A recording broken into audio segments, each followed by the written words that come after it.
Good morning, boys and girls. So, where we left off last in book rules was page 40. And it was, remember, Catherine was upset because her father came to pick up her brother Dave, and it was like 5:42, and he was having a fit. And she was still looking forward to meeting the next door neighbor. So, here we are. Sometimes you got to work with what you got.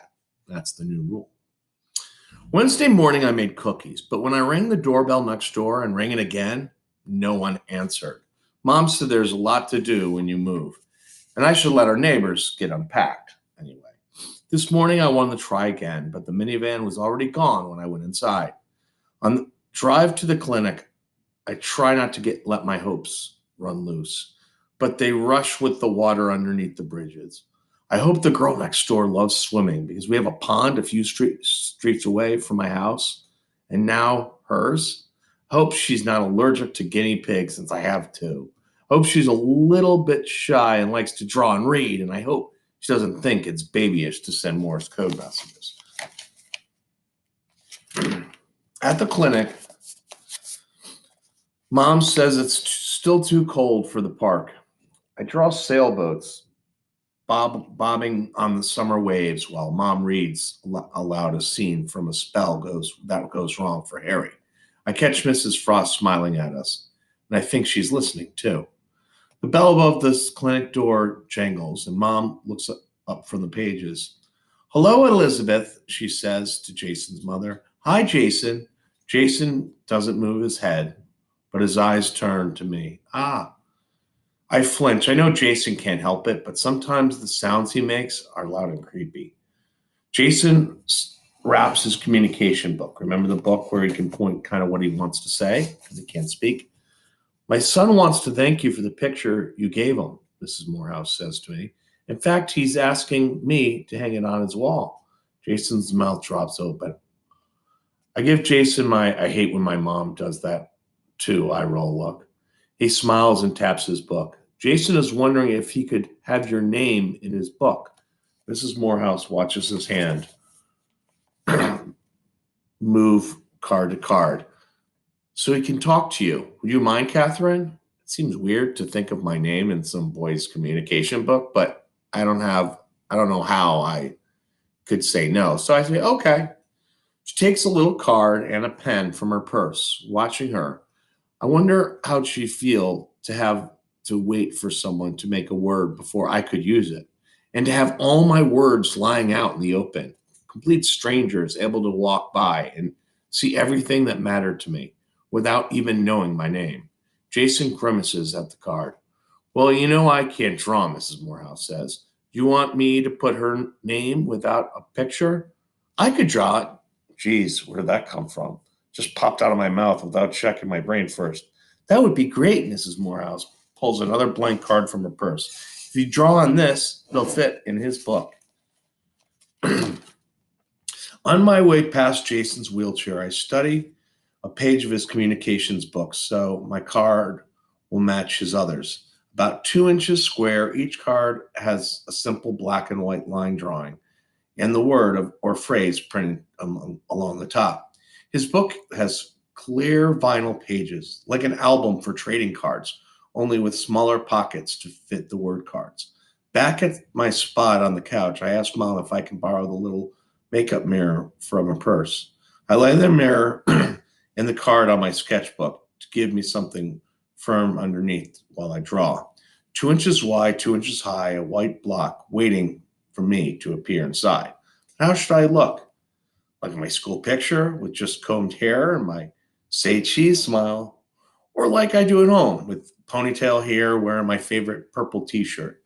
I can't decide, so I do the easy part first and write Catherine at the top in tiny, neat letters. I might not be the world's best artist, but I can draw better than the stick figures and line drawings in Jason's other cards. All perfect circles and ruler straight lines. I choose a peach colored pencil and study my face in the mirror.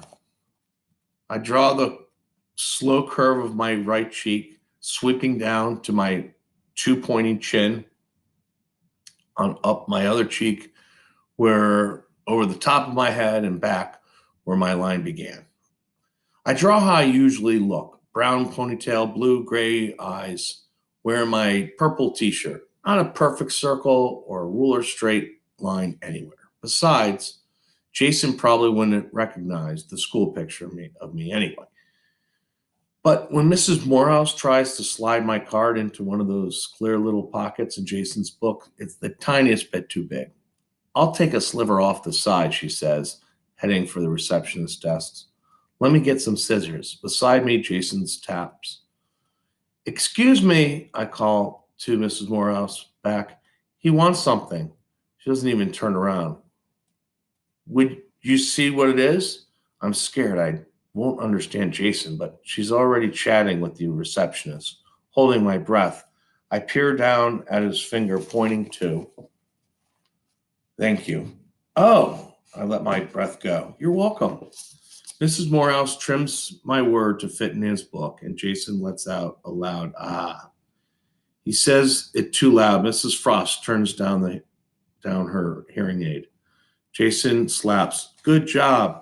My name stands out, colorful and detailed on the black and white plainness of the other cards. Sandwich, pizza, soda, drink, eat more, good, nice, bad, sad, happy, mad, van, wanna go. I'm sorry, no, yes, maybe, I don't know. Make, tell, help, wait, baseball, book, music, guitar, piano, like, please, thank you, me, too, okay, goodbye. Boy, girl, man, woman, picture, word, good, job. What, who, why, and many, many more, all the way to Catherine.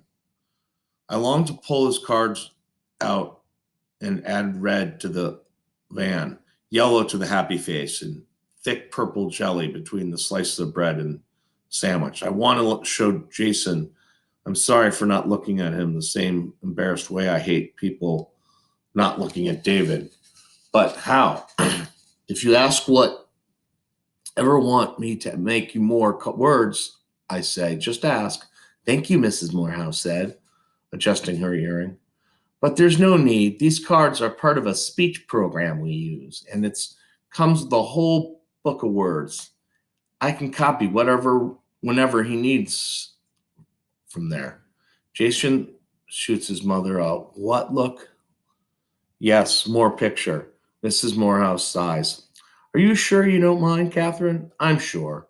I turn the pages of Jason's communication book, reading through his cards so I don't repeat the words or phrases he always uses, which shouldn't be hard since all his words are boring. But to be polite, I ask his mother what words she suggests I make. Something you like would be nice. Then he could talk to you about it. She pulls a stack of blank cards from her purse. Would 7 be too many? Seven's fine. Taking the cards, I'm not sure what to do. Go back to the couch, stay here. Jason turns a page in the communication book and my insides twist.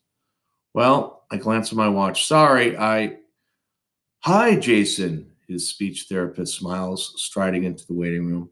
Am I interrupting something? I open my mouth to say no, but she's already looking past me. How's his day been going? Jason taps. Good. He's been a bit cranky, Mrs. Morehouse says. I think he stayed up too late last night watching the Red Sox. He went into extra innings. Oh, are you, pointing to Jason, cranky? Gesture making crabby face. Jason sighs. No. Good, because we're going to have fun today. The therapist turned to Mrs. Morehouse and adds, it's time for evaluations. Why don't you come with us and I'll show you what I have in mind. Jason tilts his head toward me, his hand moving slyly across the book. Stupid speech woman. I cover my mouth with my hand so I won't laugh out loud. Jason makes her sound like a superhero. Speech woman, avenger of adverbs, protector of pronouns, champion of chit chat. Bye, I mumble through my fingers. Goodbye, he turns to his page, back to touch Catherine. And that is the end of you got to work with what you got. And so the next rule that we're going to be doing is if you don't have the words you need, borrow someone else's. All right. Until then, enjoy your day.